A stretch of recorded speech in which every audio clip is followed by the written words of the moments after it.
Ladies and gentleman ನೀವು ನೋಡ್ತಾ ಇದ್ದೀರಾ ಫೋಕಸ್ ಟಿವಿ ಕನ್ನಡ. ನಾನು ಪೂಜಾ ಗರಪ್ಪ. ಇವತ್ತು ನನ್ನ ಜೊತೆ ಸುಷ್ಮಿತಾ ಜಗಪ್ಪ ಅವ್ರು ಸಿಕ್ಕಿದ್ದಾರೆ. 1 to 1 ಫನ್ ಮಾಡ್ತಾ ಹೋಗೋಣ. ಅವ್ರ ಜೊತೆ ಮಾತಾಡ್ತಾನೆ. ಹಾಯ್ ಮೇಡಮ್, ಹೇಗಿದ್ದೀರಾ? Hello, super. ನೀವು ಹೇಗಿದ್ದೀರಾ? ನಾನು ಸೂಪರ್ ಆಗಿದ್ದೀನಿ. ಸ್ಪಂದಿ ಯಾಕೆ ಕಾಮಿಡಿಯನ್ ಅಂದ ತಕ್ಷಣ ಮೇಡಮ್ ಹೆಸರು ತೊಗೊಂಡ್ರಿ ಅನ್ನುವಂಥದ್ದು ಉಮಾಶ್ರೀ ಮೇಡಮ್ದು? ಅಲ್ಲ, ಹೌದು. ಅದು ಯಾರೇ ಆಗಿರಲಿ, ಈಗ ಒಂದು 10 ವರ್ಷದ 20 ವರ್ಷ ಬೇಡ, ನಾ ಒಂದು 30-40 ವರ್ಷದ ಅಂತಲೇ ಅಂದ್ಕೊಳ್ಳಿ. ಅಷ್ಟು ಹಿಂದೆಯಿಂದನೂ ಅವರೊಬ್ಬರ ಹೆಸರೇ ಫೀಮೇಲಲ್ಲಿ ನಿಂತ್ಕೊಂಡಿರೋದು ಅಂತ ಅಂದರೆ, ಸ್ಟ್ಯಾಂಡ್ ಅಂತ ಅಂದರೆ ಅವರೊಬ್ಬರೇ. ಯಾಕಂದರೆ ಅವ್ರು ಬರೀ ಕಾಮಿಡಿ ಮಾಡಿಲ್ಲ, ಅದಕ್ಕೆ ಅವರು ಅಷ್ಟು ಅಂದರೆ ಎಮೋಷ್ನಲಿ ಮಾಡಿದ್ದಾರೆ, ಆಮೇಲೆ ಡ್ರಾಮಾಸ್ ಮಾಡಿದ್ದಾರೆ, ಆಮೇಲೆ ಈಗಲೂ ಕೂಡ ಅವರು ರಂಗಭೂಮಿಯಲ್ಲಿ ಸೇವೆ ಮಾಡ್ತಿದ್ದಾರೆ. ಇಷ್ಟು ನಿರಂತರವಾಗಿ ಅವ್ರಿಗೆ ರೆಸ್ಟೇ ಬೇಡವಾ, ಅಥವಾ ರೆಸ್ಟ್ ತೊಗೊಳಲ್ವಾ, ಅಥವಾ ಅವ್ರಿಗೇನು ಸುಸ್ತಾಗಲ್ವಾ ಅನ್ನೋ ರೇಂಜಿಗೆ ನಾವು ಯೋಚನೆ ಮಾಡ್ತಿರ್ತೀವಿ ಅಂದಾಗ ಅವರೇ ನಮ್ಗೆ ಇನ್ಸ್ಪಿರೇಷನ್. ಹಾಗಾಗಿ ಪ್ರತಿ ಸತಿನೂ ಅವ್ರ ಹೆಸರೇ ಬರೋದು. ಎಕ್ಸ್ಪೀರಿಯನ್ಸ್ ಅನ್ನೋದಕ್ಕಿಂತ ನನಗೆ ಒಂದು ಎಕ್ಸ್ಪೀರಿಯನ್ಸ್ ಏನಂದರೆ, ಅವರು ಒಂದು ಸತಿ ನಮ್ಮ ಶೋಗೆ ಬಂದಾಗ, ನೀವು ಸುಮಾರು ಜನ ಕಾಮಿಡಿಯನ್ಸ್ನ ನಾನು ನೋಡಿದ್ದೀನಿ, ಅಂದರೆ ಮೇಡಮ್ ಹೇಳಿದ್ದು, ನಾನು ಸುಮಾರು ಜನ ಕಾಮಿಡಿಯನ್ಸ್ನ ನೋಡಿದ್ದೀನಿ, ನನ್ನನ್ನು ಇಮಿಟೇಟ್ ಮಾಡ್ತಿದ್ದೀರಾ, ನನ್ನ ಥರ ಮಾಡೋಕ್ಕೆ ಟ್ರೈ ಮಾಡ್ತಿದ್ದೀರಾ, ನಂಗೆ ತುಂಬ ಖುಷಿ ಇದೆ ಅದ್ರ ಬಗ್ಗೆ, ನನ್ನ ಮೇಲೆ ನಂಗೆ ಹೆಮ್ಮೆ ಇದೆ. ಜೊತೆಗೆ ಕಲಾವಿದರು ಪರವಾಗಿಲ್ವೇ, ವಾವ್ ಎಂಥ ಕಲಾವಿದರು ನೀವು ಅಂತ ಹೇಳ್ತೀನಿ. ಆದರೆ ಪ್ರತಿ ಸತಿ ನಂದೇ ಮಾಡಬೇಡಿ, ಅಥವಾ ನಂದಾಗಿರಲಿ ಅಥವಾ ಇನ್ನೊಬ್ಬರು ಯಾರೋ ಅದು ಇಮಿಟೇಟ್ ಓಕೆ ಮಾಡಿ, ಬಟ್ ತೀರಾ ಇನ್ಸ್ಪಿರೇಷನ್ ಆಗಿ ತೊಗೊಳ್ಳಿ, ತೀರಾ ಅದನ್ನೇ ಮಾಡೋಕ್ಕೆ ಹೋಗಬೇಡಿ. ಯಾಕೆಂದರೆ ನಿಮ್ಮಲ್ಲಿ ಏನೋ ಇರುತ್ತೆ, ಅದು ನೀವು ಮರ್ತೋಗ್ಬಿಟ್ಟಿರ್ತೀರ ನಮ್ಮ ಮಾಡ್ತಾ ಮಾಡ್ತಾ ಅಂತಲೇ ಅವರೇ ಒಂದು ಟಿಪ್ಸ್ ಹೇಳಿದರು. ಸೊ ಆವಾಗ ನಾನು ಸ್ಟಾಪ್ ಮಾಡಿದ್ದು. ಓಕೆ, ಇಮಿಟೇಷನ್ ಮಾಡೋಣ, ಅವಶ್ಯಕತೆ ಇದ್ದಾಗ ಮಾತ್ರ ಮಾಡೋಣ, ಅದು ಬಿಟ್ಟು ಬೇರೆ ಏನಾದರೂ ಮಾಡೋಕ್ಕೆ ಟ್ರೈ ಮಾಡೋಕ್ಕಾಗತ್ತಾ ಅಂತ. ಆ್ಯಕ್ಚುಲಿ ಅವ್ರು ಹೇಳೋದು ಸುಲಭ, ಬಟ್ ಟು ಬಿ ಫ್ರ್ಯಾಂಕ್, ನಾವು ಏನೇ ಮಾಡಿ, ಹೊಸ್ತೇನೇ ಮಾಡಿ, ಇನ್ನೊಂದು 10 ವರ್ಷ ಬಿಟ್ಟು ಯಾರಾದರೂ ಒಬ್ಬರು ಹೊಸ ಪ್ರತಿಭೆಗಳು ಹೊಸ ರೀತಿಯಲ್ಲಿ ಮಾಡಿದ್ರು ಅವ್ರು ಆಲ್ರೆಡಿ ಮಾಡಿಬಿಟ್ಟಿದ್ದಾರೆ. ಸೊ ಹಾಗಾಗಿ ನೀವು ಏನೇ ಮಾಡಿದ್ರೂ ಅವ್ರಿಗೆ ಕನೆಕ್ಟ್ ಆಗೇ ಆಗುತ್ತೆ. ಬಟ್ ಇರೋದರಲ್ಲಿ ವಿ ಪೀಪಲ್ ಆರ್ ಟ್ರೈಯಿಂಗ್, ಅಂದರೆ ಎಸ್ಪೆಷಲಿ ನಾನು ಟ್ರೈ ಮಾಡ್ತಿದ್ದೀನಿ, ಏನಾದರೂ ಹೊಸದಾಗಿ ನಂದು ಅಂತ ಏನಾದರೂ ಬರಬಹುದಾ ಅಂತ. ಚಾನ್ಸ್ ಇಲ್ಲ, ಬಟ್ ಸ್ಟಿಲ್ ಹೇಳಿದ್ದು ಏನಾದರೂ ಮಾಡ್ಬೋದಾ ಅಂತ. ಸೊ ಅವರೇ ಕೊಟ್ಟಿದಂತಹ ಟಿಪ್ಸ್ ಅದು. ಸೊ ನಂತರ ಮಾಡೋದಕ್ಕಿಂತ ನಿಮ್ದು ಏನಾದರೂ ಇದ್ದರೆ ನೀವು ಓನಾಗಿ ಮಾಡ್ಕೊಳ್ಳಿ ಅಂತ ಅಂದ್ಬಿಟ್ಟು. ಸೊ ರಂಗಭೂಮಿಲಿ ಯೂಶ್ವಲಿ ಅದನ್ನೇ ಕಲಿಯೋದು, ಅವರು ಅದನ್ನೇ ಕಲ್ತಿರೋದು, ನಮಗೂ ಅದನ್ನೇ ಹೇಳಿದ್ರು. ಆ್ಯಂಡ್ ಅಫ್ಕೋರ್ಸ್ ಟಿ ವಿಲೆಲ್ಲ ಮಾಡ್ತಾನೆ ಇರ್ತೀವಿ ಅವ್ರ ಥರ ಅಷ್ಟೇ. ಓಕೆ, ಈಗ ಸಂಭಾವನೆ ವಿಚಾರ ಬಂದಾಗ ನೀವು ಮಾತಾಡ್ತಾ ಇದ್ರಿ, ಯಾವುದಾದ್ರೂ ಒಂದು ಆಪರ್ಚುನಿಟಿ ಸಿಕ್ಕಿದ್ರೆ, ನಾವೇನಾದ್ರು ಜಾಸ್ತಿ ಸಂಭಾವನೆ ಕೇಳಿದರೆ ಅವ್ರೇನಾದರೂ ಅದರಿಂದನೂ ಆಪರ್ಚುನಿಟಿ ಕೊಡಲ್ವೇನೋ, ಅದೇ ಕಾರಣಕ್ಕೆ ಅವ್ರು ಎಷ್ಟು ಹೇಳ್ತಾರೆ ಅದೇ ಪೇಮೆಂಟಿಗೆ ಮಾಡ್ಕೊಂಡು ಹೋಗ್ತೀವಿ ಅಂತ. ಸುಷ್ಮಿತ್ ಅವರಿಗೆ ಆಪರ್ಚುನಿಟಿ ಕಮ್ಮಿ ಆಗ್ತಾ ಇದೆ, ಇಲ್ಲ ಸಂಭಾವನೆ ನೀವು ಜಾಸ್ತಿ ಕೇಳ್ತಾ ಇದ್ರಂತ ಆಪರ್ಚುನಿಟಿ ಕಮ್ಮಿ ಆಗ್ತಾ ಇದೆಯಾ ಅನ್ನುವಂಥದ್ದು? ಆ ಥರ ಆಪರ್ಚುನಿಟೀಸ್ ಕಮ್ಮಿನೂ ಆಗ್ತಾ ಇಲ್ಲ, ಅಥವಾ ಈ ನೆಕ್ಸ್ಟ್ ಫ್ಯೂಚರು ತುಂಬ ಜನ ಜಾಸ್ತಿ ಆಗ್ತಾ ಇದ್ದಾರೆ. ಸೊ ಅದಕ್ಕೆ ಈಗಲೇ ಒಂಚೂರು ಏನಾದರೂ ಏನಂತಾರೆ ಪ್ರಿಪ್ರೇಷನ್ ಅಂತ ಏನಾದರೂ ಮಾಡ್ಕೋಣ ಅಂತ. ಬಿಕಾಸ್ ಅವ್ರು ಹೇಳಿದ ಎಕ್ಸಾಂಪಲ್ನೇ ನಾನು ವಾಪಸ್ ಅವ್ರಿಗೆ ಕೇಳಿದೆ ಅಷ್ಟೇ. ಅವ್ರು ಏನು ಎಕ್ಸಾಂಪಲ್ ಹೇಳಿದ್ರು ಅಂತಂದರೆ, ಸಿನಿಮಾದಲ್ಲಿ ತುಂಬ ಟ್ರಾಫಿಕ್ ಆಗ್ತದೆ, ರಶ್ ಆಗ್ತಿದೆ ಅಂತ ಅಂದರು. ಅಫ್ಕೋರ್ಸ್ ಆರ್ಟಿಸ್ಟ್ಗಳೂ ಸೇಮ್, ಸಿನಿಮಾ ಅಂದ್ರೇ ಆರ್ಟಿಸ್ಟ್, ಆಮೇಲೆ ಟೆಕ್ನಿಷಿಯನ್ಸು, ಕ್ಯಾಮ್ರಾಮೆನ್ಸು, ಸೊ ನಾವು ಕೂಡ ರಶ್ ಆಗ್ತಾ ಇದ್ದೀವಿ. ಸೊ ಹೆಂಗಿದು how it works in future ಅನ್ನೋದ್ರ ಬಗ್ಗೆ ಯೋಚನೆ ಮಾಡಿದಾಗ, ಅವ್ರ ಹತ್ರ ಒಂದು ಆನ್ಸರ್ ಕೊಟ್ಟಾಗ ನನಗೆ ಒಂದು ಕ್ಲಾರಿಟಿ ಸಿಕ್ತು. ಓಕೆ, ಈಗಲೇ ಮಾಡ್ಬೋದು, ಅದನ್ನು ಈಗಲೇ ತಡೆಗಟ್ಬೋದು, ಈಗಲೂ ಕೂಡ ಟೈಮ್ ಇದೆ, ತೀರಾ ಟೈಮ್ ಮೀರೋಗ್ಬಿಟ್ಟಿದೆ ಅನ್ನೋ ರೇಂಜ್ಗೆಲ್ಲ ಏನಿಲ್ಲ. ಈಗಲೂ ಮತ್ತೆ ಥಿಯೇಟ್ರಿಗೆ ವಾಪಸ್ ಜನ ಬರ್ಬೋದು, ನಾವು ಕಂಟೆಂಟ್ ಕೊಡ್ಬೋದು. ಪ್ರತಿಯೊಬ್ಬರು ಫಿಂಗರ್ ಟಿಪ್ಪಲ್ಲಿ ಇವಾಗ ಕಾಮಿಡಿ ಇದೆ, ಕಂಟೆಂಟ್ ಕ್ರಿಯೇಟರ್ಸ್ ಇದ್ದಾರೆ, ಇನ್ಫ್ಲೂಯೆನ್ಸರ್ಸ್ ಇದ್ದಾರೆ ಅಂತ ಕೂಡಲೇ ಎಂಟರ್ಟೈನ್ಮೆಂಟ್ ಈಸಿಯಾಗಿ ಸಿಗುತ್ತೆ ನಮಗೆ. ಸೊ ಹಾಗಾಗಿ ಥಿಯೇಟ್ರಿಗೆ ಬರ್ತಾ ಇಲ್ಲ ಅದು. ಬಟ್ ತಾರುಷ್ ಒಂದು ಬ್ಯೂಟಿಫುಲ್ ಪಾಯಿಂಟ್ ಹೇಳಿದ್ರು, ಮನೇಲಿ ದೇವರ ಮನೆ ಇದ್ದರೂ ಕೂಡ ನಾವು ದೇವಸ್ಥಾನಕ್ಕೆ ಹೋಗ್ತೀವಿ ಅಂತ. ಅಂದರೆ ಮನೇಲಿ ಎಂಟರ್ಟೈನ್ಮೆಂಟ್ ಇದ್ದರೂ ಕೂಡ, ನಾವೇ ನಗ್ಸೋವಂಥ ಕಲಾವಿದ್ರು ಆಗಿದ್ರೂ ಕೂಡ ನಾವು ಥಿಯೇಟ್ರಿಗೆ ಹೋಗಿ ಆ ಒಂದು ಬ್ಯಾಕ್ಗ್ರೌಂಡ್, ಆ ಒಂದು ಮಿನಿಟ್, ಆ ಒಂದು ಸೆಕೆಂಡಲ್ಲಿ ಏನು ಖುಷಿ ಪಡ್ತೀವಿ, ಒಂದು 3-4 ಅವರು, ಸೊ ಅದು ನಮಗೆ ಬೇಕಾಗಿದೆ. ಸೊ ಹಾಗಾಗಿ ವೆರಿ ಇಂಪಾರ್ಟೆಂಟ್ ಅಂತ ಹೇಳಿದ್ರು. ಸೊ ಹಾಗಾಗಿ ಅವಕಾಶಗಳು ಸಿಗ್ತಾ ಇರುತ್ತೆ, ಬಟ್ ಏನಂದರೆ ಇನ್ ಫ್ಯೂಚರ್ ಯೋಚನೆ ಮಾಡಬೇಕಲ್ವ. ಸೊ ಈಗೇನೋ ಸಿಗ್ತಾ ಇದೆ, ಇನ್ನೊಂದು 5 ವರ್ಷಕ್ಕೆ ನಿಂತೋಗ್ಬಿಡುತ್ತಾ, ಅಂದರೆ ನಾನು ಇನ್ನೊಂದು 5 ವರ್ಷಕ್ಕೆ ನನಗೆ ಏನು ಆಪರ್ಚುನಿಟೀಸ್ ಇಲ್ಲದೆ ಏನಾದರೂ ಆದರೆ, ಅಥವಾ ಇನ್ನೊಂದು 10 ವರ್ಷಕ್ಕೆ ಏನಾದರೂ ಹಂಗಾದರೆ ವಾಟ್ ಟು ಡು. ಅವರು ಅದನ್ನೇ ಯೋಚನೆ ಮಾಡಿದ್ದು ಉಮಾಪತಿ ಸರ್, ವಾಟ್ಸ್ ಫ್ಯೂಚರ್ ಅಂತ. ಸೊ ನಾನು ಫ್ಯೂಚರ್ ಬಗ್ಗೆ ಕೇಳಿದೆ ಅಷ್ಟೇ. ಓಕೆ, ನೀವು ಫ್ಯೂಚರ್ ಬಗ್ಗೆ ಕೇಳೋದಕ್ಕೂ ನಿಮ್ಮ ಪಕ್ಕದಲ್ಲಿ ಕೂತ ರೇಖಾ ಮೇಡಮ್ ಸಮೇತ ಅದಕ್ಕೆ ಸಮೇತ ರೆಸ್ಪಾನ್ಸ್ ಮಾಡ್ತಾಯಿದ್ರು, ಅವರಿಗೂ ಸಮೇತ ಆಪರ್ಚುನಿಟಿ ಸಿಗ್ತಾ ಇರಲಿಲ್ಲ. ಸೊ ಅವ್ರು ನಿಮ್ಮ ಜೊತೆ ಏನಾದ್ರು ಶೇರ್ ಮಾಡ್ಕೊಂಡ್ರೆ ಅಲ್ಲಿ ಕೂತಿದ್ದ ಜಾಗದಲ್ಲಿ ಅಂತ? ಆಪರ್ಚುನಿಟಿ ಸಿಗ್ತಾ ಇಲ್ಲ ಅಂತ ಅಂದರೆ ಸಿಗ್ತಾನೇ ಇಲ್ಲ, ಏನೂ ಇಲ್ಲ ಆ ಥರ ಅಲ್ಲ. ಹಳೆ ಕಲಾವಿದರು ಹೊಸ ಕಲಾವಿದರು ಅನ್ನೋದಕ್ಕಿಂತ ಕಲಾವಿದರು ಅಷ್ಟೇ. ಕಾಮಿಡಿಯನ್ಸ್ ಅಂದರೆ ಎಲ್ಲರೂ ಬರ್ತಾರೆ. ಬಹುಶಃ ಅವ್ರಿಗೆ ಅನಿಸಿರ್ಬೋದು, ಲೈಕ್ ನಾವು ಜಾಸ್ತಿ ಕೇಳ್ತಿದ್ದೀವಿ ಅಂತ ಅವ್ರಿಗೆ ಏನಾದರೂ ಅನಿಸ್ತಾ ಅಂತ. ಜಾಸ್ತಿ ಕಮ್ಮಿ ಅಂತ ಅಲ್ಲ ಮ್ಯಾಮ್, ಇವಾಗ ಯಾರು ಎಷ್ಟು ಕೇಳ್ತಾರೆ ಹೇಳ್ತಾರೆ ಅಂತ, ಈಗ ನಿಮ್ಮ ಹತ್ರ ನೀವು ಮ್ಯಾನೇಜರ್ ಆಗಿದ್ರೆ ನಿಮ್ಮ ಹತ್ರ ಎಷ್ಟು ಮಾತಾಡಿರ್ತೀವಿ, ಇನ್ನೊಬ್ಬ ಮ್ಯಾನೇಜರ್ ಹತ್ರ ಏನು ಮಾತಾಡಿರ್ತೀವಿ, ಒಬ್ರನ್ನೊಬ್ರು ಗೊತ್ತಿರಲ್ಲ ಆಯಿತಾ. ಸೊ ನಾವು ಡಿಪೆಂಡ್ಸ್ ಆನ್ ಯಾವ ಸಿನಿಮಾ ಮಾಡ್ತಿದ್ದೀರಾ, ಎಷ್ಟು ಡೇಸ್ ಬರುತ್ತೆ, ನಾನು ಎಷ್ಟು ದಿನ ಕೊಡಬೇಕಾಗತ್ತೆ, ಆಮೇಲೆ ಇದೇ ಊರ ಬೇರೆ ಊರ, ಇದ್ರ ಮೇಲೆಲ್ಲ ಡಿಪೆಂಡ್ ಆಗುತ್ತೆ ನಾವು ಎಷ್ಟು ಕೇಳ್ತೀವಿ ಅಥವಾ ಎಷ್ಟು ಮಾತಾಡ್ತೀವಿ ಅನ್ನೋದ್ರ ಬಗ್ಗೆ. ಇಲ್ಲಿ ಸಂಭಾವನೆ ಆಗಿರಲಿ ಇದ್ರ ಬಗ್ಗೆ ನಾವು ಜಾಸ್ತಿ ಚರ್ಚೆ ಮಾಡಲಿಲ್ಲ, ಅವಕಾಶಗಳ ಬಗ್ಗೆನೂ ಜಾಸ್ತಿ ಚರ್ಚೆ ಮಾಡಲಿಲ್ಲ. ನಾವು ಚರ್ಚೆ ಮಾಡಿದ್ದು ವಾಟ್ಸ್ ಫ್ಯೂಚರ್ ಅಷ್ಟೇ. Okay, super. ಈಗ ಜಗ್ಗಪ್ಪನೂ ಕಾಮಿಡಿ ಆರ್ಟಿಸ್ಟು, ಸುಷ್ಮಿತಾನೂ ಕಾಮಿಡಿ ಆರ್ಟಿಸ್ಟು, ನಿಮ್ಮಿಬ್ಬರ ಜುಗಲ್ಬಂದಿ ಮನೇಲಿ ಹೇಗಿರುತ್ತೆ ಫನ್ನಾಗಿ ಅಂದ್ಕೊಂಡು? ಅಯ್ಯೋ, ಫನ್ನಲ್ಲಿ ಮೋಸ್ಟ್ಲಿ ನೀವು ಕ್ಯಾಮ್ರಾ ಇಟ್ಬಿಟ್ಟು ನೋಡಬೇಕು ಅನಿಸುತ್ತೆ. ಸಿಕ್ಕಾಪಟ್ಟೆ ಕಿತ್ತಾಡ್ತಿರ್ತೀವಿ. ನೀವು ಅನ್ಕೋತೀರ ಓಕೆ ಹೊರಗಡೆ ತುಂಬ ಕಾಮಿಡಿ, ಬಟ್ ಮನೇಲಿ ಸಿಕ್ಕಾಪಟ್ಟೆ ಕಿತ್ತಾಡ್ತಿರ್ತೀವಿ. ಬಟ್ ಅದು ಏನು 1-2 ನಿಮಿಷ ಕಿತ್ತಾಡ್ತೀವಿ ಅಷ್ಟೇ. ಬಟ್ ಪ್ರತಿ ವಿಷಯಕ್ಕೂ ಹೆಣ್ಮಕ್ಳು ಕಿತ್ತಾಡದೇ ಇದ್ದರೆ ಮನೆ ಅಂತಲೇ ಅನ್ಸಲ್ಲ. ಒಂದಿನ ಹೀಗೆ ನಾನು ಸುಮ್ಮನೆನೂ ಇದ್ದೆ. ಓಕೆ, ಇವತ್ತು ನಾನು ಡಿಸೈಡ್ ಆದೆ ಬೆಳಗ್ಗೆ ಎದ್ದ ತಕ್ಷಣ ಇವತ್ತು ಜಗಳ ಮಾಡಬಾರ್ದು, ಇವತ್ತು ಖುಷಿಯಾಗಿ ಚೆನ್ನಾಗಿರಬೇಕು, it's a happy day to me ಅಂತ ಅಂದ್ಬಿಟ್ಟು ಒಂದು ಸಂಡೇ ಪ್ಲ್ಯಾನ್ ಮಾಡಿದೆ.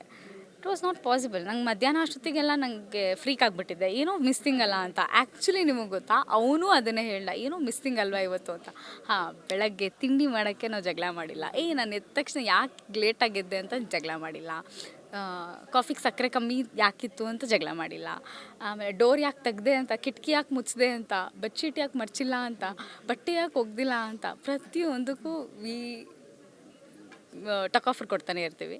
ಸೊ ಹಾಗಾಗಿ ಅದಿಲ್ಲ ಅಂದರೆ ಯಾರ ಮನೆಯಲ್ಲೂ ನೆಮ್ಮದಿ ಇರಲ್ಲ ಅನಿಸುತ್ತೆ. ನೆಮ್ಮದಿ ಹುಡುಕ್ಬೇಕು ಅಂತ ಅಂದ್ಕೊಂಡ್ರು ಅಂತ ಮನೆಗಳಲ್ಲಿ ಜಗಳ ಇದ್ರೇ ನೆಮ್ಮದಿ. ನನ್ನ ಪ್ರಕಾರ ಜಗಳ ಆಡಿ ಚೆನ್ನಾಗಿರುತ್ತೆ, ಆದರೆ ತುಂಬ ಸೀರಿಯಸ್ ಜಗಳಗಳೆಲ್ಲ ಆಡಬೇಡಿ, ಹೊಡೆದಾಡೋಕ್ಕೆಲ್ಲ ಹೋಗಬೇಡಿ. ನಮ್ಮ ಥರ ಒಂಥರ ಕಿಟ್ಲೆ ಮಾಡಿಕೊಂಡು ಆಟ ಆಡಿಸ್ಕೊಂಡು ಈ ಥರ ಜಗಳ ಮಾಡಿದ್ರೆ ಚೆನ್ನಾಗಿರುತ್ತೆ ಮನೆ. ನೀವು ಜಗಳ ಆಡಿ ಪ್ಲೀಸ್. ನನಗಿನ್ನೂ ಮದುವೆ ಆಗಿಲ್ಲ. ಬೇಡ, ಅಪ್ಪ ಅಮ್ಮನ ಜೊತೆ ಜಗಳ ಮಾಡಿ. ಅದನ್ನು ಕೇಳಬೇಕಾ? ನಾನು ಮದುವೆಗಿಂತ ಮುಂಚೆನೇ ಸ್ಟಾರ್ಟ್ ಮಾಡಿಬಿಟ್ಟಿದ್ದೆ. ನಿಮಗೆ ಯಾರಾದರೂ ಸಿಬ್ಲಿಂಗ್ಸ್ ಇದ್ದಾರಾ? ಡೆಫಿನೆಟ್ಲಿ ಇದ್ದಾರೆ. ಪ್ಲೀಸ್ ಜಗಳ ಮಾಡಿ, ದಯವಿಟ್ಟು ಜುಟ್ಟಿಟ್ಕೊಳ್ಳಿ. ಫೀಮೇಲ್ ಅಂದರೆ ಸಿಸ್ಟರ್ ಅಂದರೆ ಜುಟ್ಟಿಡಿಬೋದು. ನಾನು ಅದೆಲ್ಲ ಮಾಡಿದ್ದೀನಿ. ಎಸ್, ನನಗೂ ಅವಳಿಗೂ 10 years ಡಿಫ್ರೆನ್ಸು. ಎಸ್, ಹಾಗಾಗಿ ಅವಳು ಒಂಥರ ಜಿನ್ಸಿ ಅಂತಾರಲ್ಲ ಆ ಕಿಡ್ಸು, ನಾನು 90s ಕಿದ್ದು. ನನಗೂ ಅವಳಿಗೂ ಹೊಂದಾಣಿಕೆ ಆಗೋದೇ ಇಲ್ಲ. ಮನೇಲಿ ಯಾರಾದರೂ ಹುಷಾರಿಲ್ಲ ಅಂತ ಅಂದರೆ ನಾನು ಫಟ್ ಅಂತ ಹೋಗಿ ಏನು ಅಂತ ಕೇಳ್ತೀವಿ. ಅವ್ರು ಹಂಗಲ್ಲ, ಒಂದು ಅರ್ಧ ಗಂಟೆ ಗೂಗಲ್ ಮಾಡ್ತಾರೆ, what to do, my mother is not feeling well ಅಂತ. ಅವಳು ಅದು ಗೂಗಲ್ ವಾಪಸ್ ಇವಳಿಗೆ ChatGPT ಹೇಳೋಕ್ಕಿಂತ ಮುಂಚೆ ನಾನು ಹೋಗ್ಬಿಟ್ಟು ಟ್ಯಾಬ್ಲೆಟ್ ತಂದು ಕೊಟ್ಬಿಟ್ಟಿರ್ತೀನಿ. ಸ್ಪೀಡು ಗೀಡು ಏನಿಲ್ಲ, ಅವರೆಲ್ಲ ಎಲ್ಲ ಕೇಳ್ಕೊಂಡೇ ಮಾಡೋದು, ಅದೇ ಸಮಸ್ಯೆ. 2+2 ಎಷ್ಟಂದ್ರೆ 1 minute, ChatGPT 2+2 ಎಷ್ಟು ಅಂತ ಅವಳು ಹೇಳೋ ಅಷ್ಟೊತ್ತಿಗೆ ನಾನು ಲೆಕ್ಕ ಮಾಡಿಬಿಟ್ಟಿರ್ತೀವಿ ಆ ಥರ. ಸೊ ಈಗ ಇತ್ತೀಚೆಗೆ ಯಾಕೋ ಅವ್ರ ಥರ ನಾವು ಆಗ್ತಾಯಿದ್ದೀವಿ. ನನಗೆ ಇವಾಗ ಲೆಕ್ಕ ಏನಾದರೂ ಕೇಳಿದ್ರೆ 1 ನಿಮಿಷ ಅಂದ್ಬಿಟ್ಟು ಕ್ಯಾಲ್ಕುಲೇಟರ್ ತೆಗಿದೆ. ಸೊ ಕ್ಯಾಲ್ಕುಲೇಟರ್ ಬಂದಾಗಲೇ ನಾವು ಹಾಳಾಗೋಗ್ಬಿಟ್ಟಿದ್ದೀವಿ. ಈ ChatGPT ಅಂತೆ, ಮೆಟಾ ಅಂತೆ, ಅದೆಲ್ಲ ಕೆಲವೊಂದು ಕ್ವೆಶನ್ಸ್ ಕೇಳೋಕ್ಕೆ ಓಕೆ, ಬಟ್ ನಾಟ್ ಎವ್ರಿಥಿಂಗ್ ಅಲ್ವಾ. ಪ್ರತಿ ಸತಿನೂ ಈಗೆಲ್ಲ ಅದೇ ಆಗಿಬಿಟ್ಟಿದೆ. Like how to do sambar ಅಂತೆ. ಆವಾಗ ನಮ್ಮಮ್ಮ ಹೇಳಿದ್ದು ಏನೇನಿತ್ತು, ಯಾವುದಾದ್ಮೇಲೆ ಯಾವುದು ಅನ್ನೋದನ್ನ ಫ್ಲೋನಲ್ಲಿ ಹೇಳ್ತಿದ್ರಲ್ಲ, ನಾನು ಅದನ್ನ ನೆನ್ಪಿಟ್ಕೋತಿದ್ದೆ. ಅಂದರೆ ನನ್ನ ಮೆಮೊರಿ ಪವರ್ ಅವಾಗಿದ್ದು. ಮೆಮೊರಿ ಪವರ್ ಅಂದರೆ ಏನು ಇವಾಗ ಅಂದರೆ ನಮ್ಮ ಬ್ರೈನ್ ಅಲ್ಲ, ಇದು ಮೆಟಾ ಇದು ಇಲ್ಲ ಅಂದರೆ ChatGPT, ಇದು ಮೆಮೊರಿ ಆಗಿಬಿಟ್ಟಿದೆ. ಸೊ ಹಾಗಾಗಿ ಅವ್ರಿಗೂ ನಮಗೂ ತುಂಬ ಡಿಫ್ರೆನ್ಸ್ ಇದೆ. ನೀವು ಯಾವ ಕಿಡ್ಡು? ನಿಮಗೆ ಯಾವ ಕಿಡ್ ಅಂತ ಅನಿಸುತ್ತೆ ನೋಡಿದರೆ? ಅನಿಸುತ್ತೆ ನೀವು ಒಂದು 25 ಇರ್ಬೋದು, ಮೋಸ್ಟ್ಲಿ 98. ಹೇಳ್ತೀನಿ ನೋಡಿ, ಆಫ್ 98 ಹೇಳಿ, ಪರವಾಗಿಲ್ಲ. ಕ್ಯಾಮ್ರಾ ಇದೆ, ಆಫ್ ಕ್ಯಾಮ್ರಾ ಡೈರೆಕ್ಟಾಗಿ ಹೇಳಿ. ನಾನು ಏಜ್ ಕೇಳ್ಬಿಟ್ರೆ ನೋಡಿ ಆಫ್ ದ ಕ್ಯಾಮ್ರಾ ಹೇಳ್ತೀನಿ ಅಂತ ಹಂಗೆ ಎಸ್ಕೇಪ್ ಆಗ್ತವ್ರೆ. 25 ಸಮಥಿಂಗ್ ಎವರೇಜ್ ಆ ಕಡೆ ಈ ಕಡೆ. ಓಕೆ, ಈಗ ನೀವು ಇನ್ನೊಂದು ವಿಷಯ, ಬಿಗ್ ಬಾಸ್ಗೆ ಹೋಗ್ತೀವಿ ಅಂತ ಕೇಳ್ಪಟ್ಟು, ಸೊ ಪ್ರತಿ ವರ್ಷ ನನ್ನ ಹೆಸರು ಬರುತ್ತೆ, ನಾನು ಹೋಗ್ತಾನೆ ಇಲ್ಲ. ಪ್ರತಿ ವರ್ಷನೂ ಕರೆದಿದ್ದಾರೆ, ಎಷ್ಟು ಸಲ ಕರೆದಿದ್ದಾರೆ ಹೇಳಿದರು. ನಾವು ಆ ಚಾನಲಲ್ಲಿ ಇರಬೇಕಾದ್ರೆ ನಮ್ಮ ಗಿಲಿಗಿಲೆಲ್ಲ ನಡೀತಿತ್ತಲ್ಲ, ಆವಾಗೆಲ್ಲ ಹೇಳ್ತಿದ್ರು. ಬಟ್ ಇವಾಗ ಏನಂದರೆ ಒಂದು ಫ್ಲೋ ಅಂದರೆ ಆವಾಗ ಅದೇ ಚಾನಲಲ್ಲಿ ಕೆಲಸ ಮಾಡ್ತಿದ್ವಿ. ಒಂದು ರಿಯಾಲಿಟಿ ಶೋ ಇತ್ತು. ಆ ರಿಯಾಲಿಟಿ ಶೋ ಆದ ತಕ್ಷಣ ಇನ್ನೊಂದು ರಿಯಾಲಿಟಿ ಶೋ ಯಾವುದು ಅಂತ ಕೇಳಿದ್ರೆ ಬಿಗ್ ಬಾಸ್ ಅಂತ ಬರ್ತಿತ್ತು. ನಮ್ದು ಆದ ತಕ್ಷಣ ಅವ್ರದ್ದು ಬರ್ತಿತ್ತಲ್ಲ. ಆವಾಗ ಈ ಶೋಯಿಂದ ಆ ಶೋಗೆ ಶಿಫ್ಟ್ ಆಗೋದೇನು ದೊಡ್ಡ ವಿಷಯ ಅಂತ ಅನ್ನಿಸ್ತಿರಲಿಲ್ಲ. ಈಗ ಬೇರೆ ಬೇರೆ ಮಾಧ್ಯಮಗಳಲ್ಲಿ ಬೇರೆ ಬೇರೆ ಈಗ ವೆಬ್ ಸೀರೀಸ್ ಅಂತೆ ಅದು ಇದು ಎಲ್ಲದಕ್ಕೂ ಕಮಿಟ್ ಆಗಿಬಿಟ್ಟು ಯಾವುದೂ ಬಿಟ್ಟು ಹೋಗೋಕ್ಕೆ ಆಗಲ್ಲ. ಸದ್ಯಕ್ಕೆ ಈ ಸತಿ ಬಂದಿಲ್ಲ, ಬಟ್ ನಾನು ಅಲ್ಲಿರುವಾಗ 1-2 ಸತಿ ಬಂದಿತ್ತು. ಈಗ ಸದ್ಯಕ್ಕಿಲ್ಲ. ಬಂದರೆ ಗೊತ್ತಿಲ್ಲ ಹೆಂಗೆ ತೊಗೋಬೇಕು ಅಂತ. ಅದು ಒಂದು ಕ್ವೆಶನ್ ಇದೆ ಇವಾಗ. ಅಲ್ಲ, ಗೊತ್ತಿಲ್ಲ ಹೆಂಗೆ ತೊಗೋತೀನಿ ಅಂತ. ಅದು ಬಂದಮೇಲೆ ಗೊತ್ತಾಗುತ್ತೆ. ಲೈಕ್ ಬಂದರೆ ಹೆಂಗೆ ತೊಗೊಳೋದು, ಹೋಗೋದಾ ಇಲ್ವಾ, ಅಥವಾ ಇಲ್ಲಿ ಪಾಪ ಕಮಿಟ್ಮೆಂಟ್ಸ್ ಕೊಟ್ಟಿರ್ತೇನಲ್ಲ ಪಾಪ, ಇವರಿಗೆಲ್ಲ ಏನು ಮಾಡೋದು, ಇವ್ರಿಗೆಲ್ಲ ಸ್ಟಾಪ್ ಆಗುತ್ತಾ ಪ್ರಾಜೆಕ್ಟ್ಸು, ಅಥವಾ ನನಗೇನಾದರೂ ಪ್ರಾಬ್ಲಮ್ ಆಗುತ್ತಾ ನೆಕ್ಸ್ಟ್ ಬಂದಮೇಲೆ, ಅಷ್ಟೊತ್ತಿಗಾಗಲಿ ಗ್ಯಾಪ್ ಆಗಿರುತ್ತೆ, ಫೋನ್ ಇರಲ್ಲ, ಕಾಂಟ್ಯಾಕ್ಟ್ ಇರಲ್ಲ, ಟಚಲ್ಲಿರಲ್ಲ. ಈಗ ಯಾವುದಾದ್ರೂ ಒಂದು ಕಾಲ್ ಬರುತ್ತೆ, ಕಾಲ್ ಬಂದು ನಾನೊಂದು 10 ನಿಮಿಷ ಬಿಟ್ಟು ಕಾಲ್ ಮಾಡೋ ಅಷ್ಟೊತ್ತಿಗೆ ಅವ್ರು ಇನ್ನೊಂದು 10 ಜನಕ್ಕೆ ಕಾಲ್ ಮಾಡಿಬಿಟ್ಟಿರ್ತಾರೆ. ಈಗ ಅಷ್ಟು ಸ್ಪೀಡ್ ಆಗಿರೋದ್ರಿಂದ ನಾವು ಯಾವ ಕಾಂಟ್ಯಾಕ್ಟ್ಸ್ನ ಹಂಗೆ ಬಿಡೋಕ್ಕಾಗಲ್ಲ. ಸೊ ನೋಡಬೇಕು. ಈಗ ಜಗ್ಗಪ್ಪ ನೀವೇನಾದ್ರು ಇಬ್ಬರು ಡಿಸ್ಕಷನ್ ಮಾಡಿದ್ರಾ ಬಿಗ್ ಬಾಸಿಗೆ ಹೋದ್ರೆ ನೀನು ನನ್ನನ್ನು ಮಿಸ್ ಮಾಡ್ಕೊತೀಯ, ನಾನು ನಿನ್ನನ್ನು ಮಿಸ್ ಮಾಡ್ಕೊತೀನಿ, ಈ ಥರ ಏನಾದರೂ ಮಾತುಕತೆ ಆಗಿದೆಯಾ? ಟು ಬಿ ಫ್ರ್ಯಾಂಕ್ ಇಲ್ಲ, ಆ ಶೋ ಬಗ್ಗೆ ಅಷ್ಟೊಂದು ಡಿಸ್ಕಸ್ಸೇ ಮಾಡಿಲ್ಲ ನಾವು. ನಮಗೆ ಐ ಡೋಂಟ್ ಥಿಂಕ್ ಸೊ. ನಾವು ಯಾವತ್ತಾದರೂ ಮಾತಾಡಿದ್ದೀವ? ಇಲ್ಲ. ಅಂದರೆ ಈ ಕ್ವಶನ್ಸ್ ರೈಸ್ ಆಗಿದೆ ಅಫ್ಕೋರ್ಸ್. 1 ವಾರ 2 ವಾರ ಈ ರಿಯಾಲಿಟಿ ಶೋಗಳಲ್ಲಿ ನಾವು ಎಲ್ಲಾದರೂ ಬೇರೆ ಕಡೆ ಔಟ್ಡೋರ್ ಹೋದಾಗ ಅವ್ರೊಂದು ಕಡೆ ನಾನೊಂದು ಕಡೆ ಹಂಗಿರ್ತೀನಲ್ಲ, ಅವಾಗ ಕೇಳಿದ್ದೀನಿ ಬೇಕಾದ್ರೆ ಡು ಯು ಮಿಸ್ ಮೀ ಅಂತ. ಅವಾಗ ಇಲ್ಲ ಅಂತಲೇ ಹೇಳಿದ್ದಾರೆ, ಅದು ಬೇರೆ ವಿಷಯ. ಸೊ ಇಲ್ಲ ಅಂತ ಗೊತ್ತಾದ್ಮೇಲೆ ಇನ್ನೇನು ಕೇಳೋದು, ಗೊತ್ತು ಹೆಂಗಿದ್ರು ಮಿಸ್ ಮಾಡ್ಕೊಳ್ಳಲ್ಲ ಅಂತ. ಓಕೆ, ನಾವು ಆಲ್ಮೋಸ್ಟ್ ರೀಲ್ಸಲ್ಲೆಲ್ಲ ನೋಡಿದ್ದೀವಿ ನಿಮ್ಮಿಬ್ಬರದು ಹೆಂಗಿರುತ್ತೆ ಮನೇಲಿ, ಎಷ್ಟೆಲ್ಲ ಫೈಟ್ ಮಾಡ್ಕೊಂಡು ಟಾಮಂಜರ್ ಥರ ಎಷ್ಟು ಆಡ್ತೀರಾ ಅಂತ. ಫ್ಯೂಚರ್ ಪ್ಲ್ಯಾನಿಂಗ್ ಪಾಪು ಅಂತ ಏನಾದರೂ ಪ್ಲ್ಯಾನಿಂಗ್ ಇದೆಯಾ ಅನ್ನುವಂಥದ್ದು? ಸದ್ಯಕ್ಕೆ ಏನೂ ಇಲ್ಲ, ದೇವರು ಕೊಟ್ಟ ವರ ಇದ್ದಂಗೆ. ಯಾರೂ ಕೇಳಲ್ಲ ನನ್ನನ್ನು, ಫಸ್ಟಿಂದನೂ ಅಷ್ಟೇ. ನನ್ನ ಮದುವೆನೂ ಲೇಟ್ ಆಗದೆ, ಏನಕ್ಕೆ ಲೇಟ್ ಆಗದೆ ಕೇಳಿಲ್ಲ, ಯಾರನ್ನ ಆಗ್ತೀಯಾ ಕೇಳಿಲ್ಲ, ನಾನೇನು ಕೇಳಲ್ಲ. To be frank, I am lucky kid. To be frank, ನಮ್ಮ ಇಡೀ ರಿಲೇಷನ್ಸಲ್ಲೂ ಅಷ್ಟೇ ಏನೇಮ್ಮ ಹಾಗೆ ಹೆಂಗೆ ಆ ಥರ ಎಲ್ಲ ಹಂಗ್ಸೋರೇ ಇಲ್ಲ. ಸೊ ಹಾಗಾಗಿ ನಂಗೆ ಆ ಥರದ್ದು ಎಕ್ಸ್ಪೀರಿಯನ್ಸ್ಗಳೇ ಆಗಿಲ್ಲ. ಸೊ ಹಾಗಾದರೆ ಪ್ಲ್ಯಾನಿಂಗ್ ಇನ್ನೂ ಲೇಟ್ ಅಂತ ಆಯಿತು. ನಂಗೆ ಇಷ್ಟ ಬಂದಂಗೆ ಅನ್ನೋ ಥರ ಗೊತ್ತು ಏನು ಆನ್ಸರ್ ಮಾಡ್ತಾಳೆ ಅಂತ, ಅದಕ್ಕೆ ಯಾರೂ ಏನೂ ಕೇಳೋಕ್ಕೆ ಹೋಗಲ್ಲ. ಸೊ ಆಫ್ಕೋರ್ಸ್ ದೇವ್ರು ಕೊಟ್ಟಾಗ ಇಟ್ ಹ್ಯಾಪನ್ಸ್ ಅಷ್ಟೇ. ಇದ್ರ ಬಗ್ಗೆ ಏನು ಮಾತಾಡಿಲ್ಲ ಆಗಿದ್ರೆ ಪಾಪ ಅವರು ಅಮಾಯಕರು, ಪಾಪ ಅವರು ಏನೂ ಮಾತಾಡಲ್ಲ, ಅಪ್ಪ ಅಮ್ಮನೂ ಮಾತಾಡಲ್ಲ, ಇವರು ಏನೂ ಕೇಳಲ್ಲ. ನಂಗೆ ಇಷ್ಟದಂತೂ ಬಿಟ್ಟಿದ್ದಾರೆ. So it's my decision to be frank. Like ಇವಾಗ ಮುಂಚೆ ಥರ ಅವ್ರ ಪ್ರೆಷರ್ ಇವ್ರ ಪ್ರೆಷರ್ಗೆಲ್ಲ ಯಾರೂ ಆ ಥರ ಎಲ್ಲ ಡಿಸಿಷನ್ಸ್ ತೊಗೊಳ್ಳಲ್ಲ. ನೀನು ಪ್ರಿಪೇರ್ ಆಗಿದೆಯಾ ಮೆಂಟಲಿ ಅಷ್ಟೇ. ನೀನು ಚೆನ್ನಾಗಿದೆಯಾ, ನೀನು ಖುಷಿಯಾಗಿದೆಯಾ, ನೀನು ಹೆಲ್ದಿ ಆಗಿದೆಯಾ, ನಿಂಗೆ ಬೇಕು ಅನಿಸ್ತಾ ಇದೆಯಾ ಮಾಡ್ಕೊಳ್ಳಿ, ಬೇಡ ಅನಿಸ್ತಿದ್ಯಾ ಫ್ಯೂಚರಾ ಓಕೆ ಆರಾಮಾಗಿ ಕೂಲ್. ಈ ಥರನೇ ಫೀಮೇಲ್ಸ್ಗೆ ಅಂದರೆ ಹೆಣ್ಮಕ್ಳಿಗೆ ನಮ್ಗೆ ಇವಾಗ ಆ ಥರ ಪ್ರಿಪೇರ್ ಮಾಡ್ತಾ ಇದ್ದಾರೆ. So it's positive only. ನಾವು ಫಸ್ಟ್ ಮೆಂಟಲಿ ಪ್ರಿಪೇರ್ ಆಗಬೇಕು. ಯಾವುದೋ ಪ್ರೆಷರಲ್ಲಿ ಮಾಡ್ಕೊಂಡು ಆಮೇಲೆ ಅಯ್ಯೋ ಯಾಕಾದರೂ ಆಯಿತು ಅಂತ ಅನ್ಬಾರ್ದಲ್ವ. ಯಾವುದೇ ಮಗು ಆಗಲಿ ಆ ಮಗುಗೆ ಹಂಗೆ ಹೇಳಲೇಬಾರ್ದು, ನಾವು ಅಪ್ಪಿ ತಪ್ಪಿನೂ ಹೇಳಬಾರ್ದು. ಹಂಗೆ ಹೇಳಬಾರ್ದು ಅಂದರೆ ನಾವು ಮೆಂಟಲಿ ಪ್ರಿಪೇರ್ ಆಗಿರಬೇಕು. ಸೊ ನನ್ನ ಇಷ್ಟಕ್ಕೆ ಬಿಟ್ಟಿದ್ದಾರೆ. I am lucky for that. Jolly cinema hero ಮಾತಾಡ್ಬೇಕಾದ್ರೆ ಸ್ಟೇಜ್ ಮೇಲೆ ಹೇಳ್ತಾ ಇದ್ರು, ನಮ್ಮ ಇಂಡಸ್ಟ್ರಿಯಲ್ಲಿ ಡೈವರ್ಸ್ ಕೊಡೋದು ಜಾಸ್ತಿ ಆಗಿಬಿಟ್ಟಿದೆ ಅಂತ ಸಾಕಷ್ಟು ವಿಚಾರಗಳನ್ನ ಹಂಚ್ಕೊಡ್ತಾ ಇದ್ರು. ಸೊ ಇದ್ರ ಬಗ್ಗೆ ನಿಮ್ಮ ಒಪಿನಿಯನ್ ಏನು ಅನ್ನೋದು. ಈಗ ಸಾಕಷ್ಟು ನಮ್ಮ ಸೀರಿಯಲ್ ಆರ್ಟಿಸ್ಟ್ಗಳಾಗಿರ್ಬೋದು, ಸ್ಟಾರ್ಗಳಾಗಿರ್ಬೋದು, ಈ ಥರ ವಿಚಾರಗಳು ತುಂಬ ನಡೀತಾ ಇದೆ. ನಿಮ್ಮ ಒಪಿನಿಯನ್ ಏನು? ಈ ವಿಚಾರದಲ್ಲಿ ಟು ಬಿ ಫ್ರ್ಯಾಂಕ್ ಸೆಲೆಬ್ರಿಟೀಸ್ ಅಂತ ಆಗಲಿ ಕಾಮನ್ ಪೀಪಲ್ ಅಂತ ಆಗಲಿ ನಿಜವಾಗ್ಲೂ ಡಿಫ್ರೆನ್ಷಿಯೇಷನ್ ಬರೋದೇ ಇಲ್ಲ. ಯಾಕೆಂದರೆ ನಮ್ಗೆ ಹೆಂಗೆ ಮದುವೆ ಆಗುತ್ತೋ ನಿಮಗೂ ಹಾಗೆ ಆಗುತ್ತೆ, ನಮ್ಗೆ ಹೆಂಗೆ ಮಕ್ಕಳಾಗುತ್ತೋ ನಿಮಗೂ ಹಾಗೆ ಆಗುತ್ತೆ, ಅಥವಾ ನಿಮ್ಗೆ ಹೆಂಗೆ ಆಗುತ್ತೋ ನಮಗೂ ಆಗುತ್ತೆ. ಅದರಲ್ಲಿ ಡಿಫ್ರೆನ್ಸ್ ಇಲ್ಲ. ನಿಮ್ಗೆ ಹೆಂಗೆ ಡಿಫ್ರೆನ್ಸ್ ಆಫ್ ಒಪಿನಿಯನ್ ಇರುತ್ತೆ. ಈಗ ಫಸ್ಟ್ ಸ್ಟಾರ್ಟಿಂಗಲ್ಲಿ ಒಂದು ಸತಿ ಮಿಲನ ಮ್ಯಾಮ್ ಮಾತಾಡಿದರು. ಒಂದು ಸತಿ darling Krishna sir wife ma'am ಮಾತಾಡಿದರು, ತುಂಬ ಚೆನ್ನಾಗಿ ಮಾತಾಡಿದರು. ಏನಂದರೆ ಫಸ್ಟು ನೀವು ಇಬ್ಬರು ಮೀಟ್ ಆದಾಗ ಎಲ್ಲ ಪಾಸಿಟಿವೇ ತೋರಿಸಿರ್ತೀರ, ಮದುವೆ ಆದಮೇಲೆ ತಾನೇ ಎಲ್ಲ ನೆಗೆಟಿವ್ ಎಲ್ಲ ಗೊತ್ತಾಗೋದು. ಆ ನೆಗೆಟಿವ್ನ ಯಾಕೆ ಎಕ್ಸೆಪ್ಟ್ ಮಾಡಲ್ಲ ನೀವು? ಅಂದರೆ ನಿಮ್ಮ ಥರನೇ ಪರ್ಫೆಕ್ಟಾಗಿರ್ಬೇಕಂದ್ರೆ ಅವರೇ ನಿಮ್ಮ ಟ್ವಿನ್ನೇ ಒಂದೊಂದು ಸತಿ ಟ್ವಿನ್ಸ್ ಹುಟ್ಟಿದ್ರೇ ಒಂದೊಂದು ಸತಿ ಅವ್ರದ್ದೇ ಬೇರೆ ಯೋಚನೆಗಳಿರುತ್ತೆ, ನಿಮ್ಮದೇ ಬೇರೆ ಯೋಚನೆಗಳಿರುತ್ತೆ. ಬಟ್ ಹಂಗಂತ ಗಂಡ ಹೆಂಡತಿ ಅವರೆಲ್ಲೋ ಇರ್ತಾರೆ, ಅವ್ರು ಯಾರ್ದೋ ಫ್ಯಾಮಿಲಿ ಆಗಿರ್ತಾರೆ, ಅವ್ರ ಫ್ಯಾಮಿಲಿ ನಿಮ್ಮ ಫ್ಯಾಮಿಲಿಗೆ ಸೇರ್ತಾರೆ, ಬರ್ತಾರೆ, ಮಾತಾಡ್ತಾರೆ, ಕೂತ್ಕೊಂಡು ಮದುವೆ ಮಾಡ್ತಾರೆ. ಅದಾದಮೇಲೆ ಅಷ್ಟೊಂದು ಖರ್ಚು ಮಾಡ್ತಾರೆ.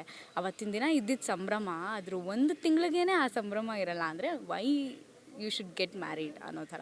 ಸೊ ಹಾಗಾಗಿ ಆ ಪಾಸಿಟಿವಿಟಿ ನೆಗೆಟಿವಿಟಿ ಇದನ್ನೆಲ್ಲ ಸುಮ್ಮನೆ ಬೆಡ್ಶೀಟ್ ಮರ್ಚಾಕಿಲ್ಲ ಅಂತ ಡಿವೋರ್ಸ್ ಆಗುತ್ತೆ. ಅದು ನಾವು ಜಗಳ ಆಡ್ತೀವಿ of course, but that doesn't mean ನಾವು ಅಲ್ಲಿವರೆಗೂ ಹೋಗಲ್ಲ ಆಯಿತಾ.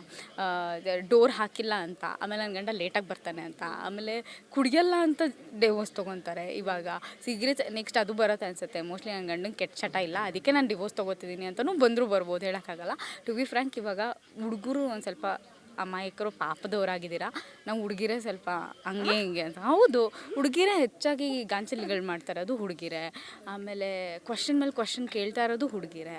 ಆ್ಯಕ್ಚುಲಿ ಆ ಟೈಮಲ್ಲಿ ಹೇಳ್ದಂಗೆ ಕೇಳ್ಕೊಂಡು ಬಿದ್ದಿರಬೇಕು ಅನ್ನೋವಂಥ ಪರಿಸ್ಥಿತಿ ಇದ್ದಾಗ ಒಂಚೂರು ಫ್ರೀ ಬಿಟ್ಟರು. ಏನಕ್ಕೆ ಅಂದರೆ ಈಕ್ವಾಲಿಟಿ ಸಿಗಲಿ, ಇವ್ರಿಗೂ ಕೆಲಸ ಇರುತ್ತೆ. ಮದುವೆ ಆಗಿ ಅವ್ರ ಊಟನ ಅವ್ರು ಹುಟ್ಟಿಸ್ಕೊಂಡು ಮಕ್ಕಳು ಕೆಲಸ ಮಾಡಿಕೊಂಡು ಅವ್ರನ್ನ ಬೆಳೆಸ್ಕೊಂಡು ಗಂಡಂಗೆ ಊಟ ಹಾಕೋದು ಅಷ್ಟೇ ಜೀವನನ ಅನ್ನೋದೊಂದು ಸೀಮಿತ ಆಗಿತ್ತು. ಸೊ ಇನ್ನೊಂಚೂರು ಓಪನ್ ಅಪ್ ಆಗಲಿ, ಅವರು ಎಲ್ಲ ಕೆಲಸ ಮಾಡಲಿ ಅಂತ ಬಿಟ್ಟರು. ಈ ಓವರ್ ಕೆಲಸಗಳು ಮಾಡ್ತಾಯಿದ್ದೀವಿ. ಸೊ ಹಾಗಾಗಿ ನಾವು ಒಂಚೂರು ಕಂಟ್ರೋಲ್ ಆಗಬೇಕು. ಆ್ಯಂಡ್ ಗಂಡ್ಮಕ್ಳು ಹಾಗೆ ಚೆನ್ನಾಗಿದ್ದೀರಾ, ಬಟ್ ಸ್ಟಿಲ್ ಕೆಲವರು ಎಲ್ಲೋ ಒಂದು ಕಡೆ ಮತ್ತೆ ಸೇಮ್ ಹುಡುಗಿರಿಗೆ ಡೌರಿ ಕೇಳೋದಾಗಿರ್ಬೋದು ಅಥವಾ ಅವ್ರಿಗೆ ಹಿಂಸೆ ಕೊಡೋದಾಗಿರ್ಬೋದು. ಐ ಥಿಂಕ್ ಇಬ್ಬರು ಈಕ್ವಲ್ ಆಗಿ ಪೈಪೋಟಿ ಮೇಲೆ ಬೆಳಿಬೇಕು ಅಂತಲ್ಲ, ಪೈಪೋಟಿ ಮೇಲೆ ಕುಗ್ಗಬೇಕು ಅಂತಲೇ ಪ್ರಯತ್ನ ಮಾಡೋ ಥರ ಇದೆ ಇದು. ಸೊ ನೋಡಬೇಕು ಇನ್ನು ಫ್ಯೂಚರ್ ಏನಾಗುತ್ತೆ ಅಂತ. ಆ ಫ್ಯೂಚರ್ ಹಂಗೆ ಆಗಬಾರ್ದು ಅಂತ ಯಾರಾದರೂ ಈಗ ನಿಮಗೆ ಡವರ್ಸ್ ತೊಗೊಂಬೇಡಮ್ಮ ನೀನು ಪ್ಲೀಸ್ ಚೆನ್ನಾಗಿರು ಅಂತ ಹೇಳಿದ್ರೆ ಯಾರೂ ಕೇಳಲ್ಲ, ಆಯಿತಾ. ಅವ್ರಿಗೆ ಅದು ಮನ್ಸಿಗೆ ಬರಬೇಕು. ಈ ಥರ ಸಿನಿಮಾಗಳು ನೋಡಿದಾಗಾದರೂ ಅಟ್ಲೀಸ್ಟ್ ಇನ್ಸ್ಪೈರ್ ಆಗ್ತಾರೇನೋ ಅನ್ನೋ ಒಂದು ಸಣ್ಣ ಭರವಸೆ. ಸೊ ಆ ಭರವಸೆ ತರುಷ್ಗಿದೆ, ಹಾಗೆ ನಮಗೂ ಇದೆ. ಸೂಪರ್. ಕೊನೆಯದಾಗಿ ಜಾಲಿ ಸಿನಿಮಾದಲ್ಲಿ ಸಮೇತ ಬರ್ತಾ ಇದ್ದೀರಾ, ಕೊನೆಯದಾಗಿ ನಮ್ಮ ವೀಕ್ಷಕರಿಗೆ ಏನು ಹೇಳ್ತೀರಾ ಅನ್ನುವಂಥದ್ದು? ಜಾಲಿ ಸಿನಿಮಾ ಬರ್ತಾ ಇದೆ ಇದೇ 31ನೇ ತಾರೀಕು. ಎಲ್ಲರೂ ಕೂಡ ನಿಮ್ಮ ಹತ್ತಿರದ ಚಿತ್ರಮಂದಿರಗಳಲ್ಲಿ ಕುಟುಂಬ ಸಮೇತರಾಗಿ ಕೂಡ ನೋಡ್ಬೋದು. ಹಾಗೆ ಪ್ರೇಮಿಗಳು ಅಥವಾ ದಂಪತಿಗಳು ಎಸ್ಪೆಷಲಿ ನೋಡಬೇಕಾದಂಥ ಒಂದು ಸಿನಿಮಾ ಇದು. ಯಾಕಂದರೆ ಡಿವೋರ್ಸ್ಗಳಾಗಿರ್ಬೋದು ಅಥವಾ ಏನಕ್ಕೆ ವಿಚ್ಛೇದನ ತಗೋತಾರೆ ಅಂತ ನಿಮಗೆ ಗೊತ್ತಿರಲ್ಲ ಅಥವಾ ನಮಗೆ ಗೊತ್ತಿರಲ್ಲ, ಏನಕ್ಕೆ ತೊಗೋತಿದ್ದೀವಿ ಅಂತಲೇ ಗೊತ್ತಿಲ್ಲ, ಸಿಲ್ಲಿ ರೀಸನ್ಸ್ ಆಗಿರ್ಬೋದು. ಈ ಥರದ್ದೆಲ್ಲ ಯಾವುದೂ ಇಲ್ಲದೆ ಒಂದು ರಿಲೇಷನ್ಶಿಪ್ಗೆ ಬೆಲೆ ಕೊಡುವಂತಹ ಸಿನಿಮಾ. ಸೊ ನೀವೆಲ್ಲರೂ ಕೂಡ ಒಂದು ಹರಸಿ ಹಾರೈಸಬೇಕು. ತರುಷ್ ಹೊಸ ಹೆಜ್ಜೆಯನ್ನು ಇಟ್ಟಿದ್ದಾರೆ, ಅವ್ರ ಜೊತೆ ನಾವು ಕೂಡ ಇದ್ದೀವಿ, ನಮ್ಮ ಜೊತೆ ನೀವು ಇರಿ ಆ್ಯಂಡ್ ನೀವು ಇರಿ ಪ್ಲೀಸ್. ರಾಜು ಖುಷಿ ಪಡುವ ಸುದ್ದಿ ಖಂಡಿತ ಸದ್ಯದಲ್ಲೇ ಕೊಡ್ತಾರಂತ ಹೇಳಿದ್ದಾರೆ. ಹೇಳಿಲ್ಲಪ್ಪ, ನಾನು ನನ್ನ ಗಂಡಂಗೆ ಹೇಳಿಲ್ಲ, ನಿಮ್ಗೆ ಹೇಳ್ತೀನಿ ನಾನು. ನಮ್ಮ ಜೊತೆ ಮಾತಾಡ್ಬೇಕಾದ್ರೆ ಹೇಳಿದ್ದಾರೆ, ನಮ್ಮ ತಮ್ಲೈನ್ ಬಂದು ರಾಜವೇ ಖುಷಿ ಪಡುವ ಸುದ್ದಿ ಸುಷ್ಮಿತಾ. ಎಸ್, ಇಷ್ಟ ಆಗಿತ್ತು ಸುಷ್ಮಿತಾ ಜೊತೆ ಮಾತುಕತೆ. ಹೆಚ್ಚಿನ ಅಪ್ಡೇಟ್ಸ್ಗಾಗಿ ನೋಡ್ತಾ ಇರಿ Focus TV Kannada. Cameraman Aslam ಜೊತೆ ಪೂಜಾ ಗುರಪ್ಪ, ಬೆಂಗಳೂರು.